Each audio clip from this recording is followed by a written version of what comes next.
आइए दोस्तों जानते हैं यूग्लिनोइड क्या है। यूग्लिनोइड सवज जल में पाई जाने वाली जीवधारी हैं जो स्थिर जल में पाए जाते हैं। इनमें कोशिका भित्ति की जगह एक प्रोटीन युक्त पदार्थ की परत पेलिकल होती है। इनकी संरचना को लचीला बनाती है पेलिकल।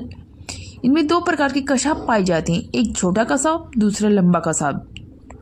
ये क्या करते हैं, दोहरी प्रकृति रखते हैं। सूर्य के प्रकाश की उपस्थिति में प्रकाश संश्लेषी एवं सूर्य के प्रकाश की अनुपस्थिति में परपोषी की तरह व्यवहार करते हैं।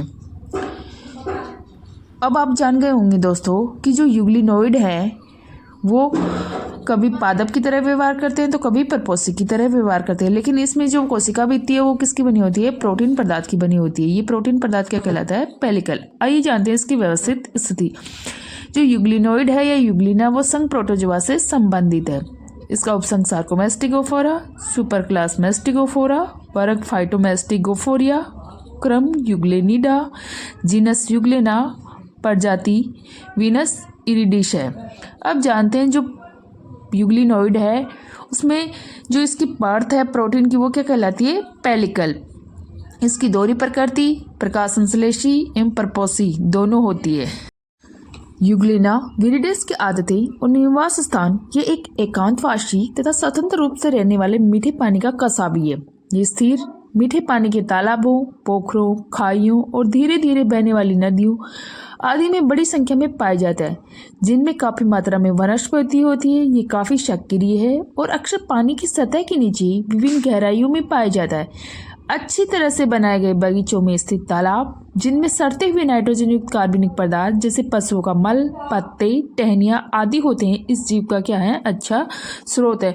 वहाँ ये जीव है काफ़ी पर्याप्त मात्रा में पाए जाते हैं। ऐसे जल स्रोत जो रुके हों और उनमें नाइट्रोजन युक्त अपशिष्ट पदार्थ, पेड़ पौधों की पत्तियाँ ये सब मिले, वहाँ ये पर्याप्त मात्रा में पाया जाता है।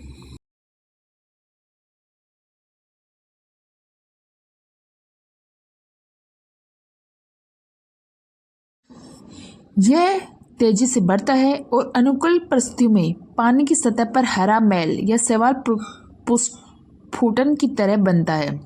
जो शैवाल की सतह पर हरा मैल होता है वो क्या है, यूग्लिनोइड। यूग्लिना विरिडिस की खेती करते हैं। यूग्लिना का संवर्धन और अध्ययन प्रयोगशालाओं में किया जा सकता है। कल्चर के लिए साफ और चौड़े मुंह वाली बड़ी बोतलों में उबाला हुआ नल या तालाब का पानी भरा जाता है और प्रत्येक बोतल में उबले हुए गेहूं के दाने डाले जाते हैं। फिर बोतलों को एक सप्ताह के लिए धूप वाली जगह पर रखा जाता है और कल्चर को बनाए रखने के लिए हर महीने गेहूं के दाने डाले जाते हैं, ताकि देखते हैं कि जो यूग्लिनोइड है उसका कल्चर हो रहा है या नहीं हो रहा है।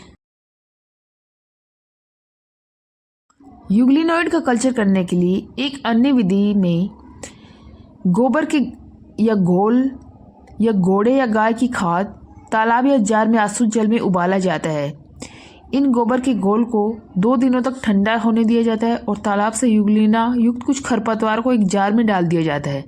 फिर जार को अच्छी तरह से रोशनी वाली खिड़की के पास रखा जाता है। कुछ दिनों में यूग्लिना इस नाइट्रोजन युक्त जल सेक में दिखाई देगा। यानी कि इसके 2 प्रकार हैं, आपने देख लिया किस प्रकार से यूग्लिना है उसको जो अपन उसका कल्चर करवा सकते हैं या उसकी वर्दी करवा सकते हैं।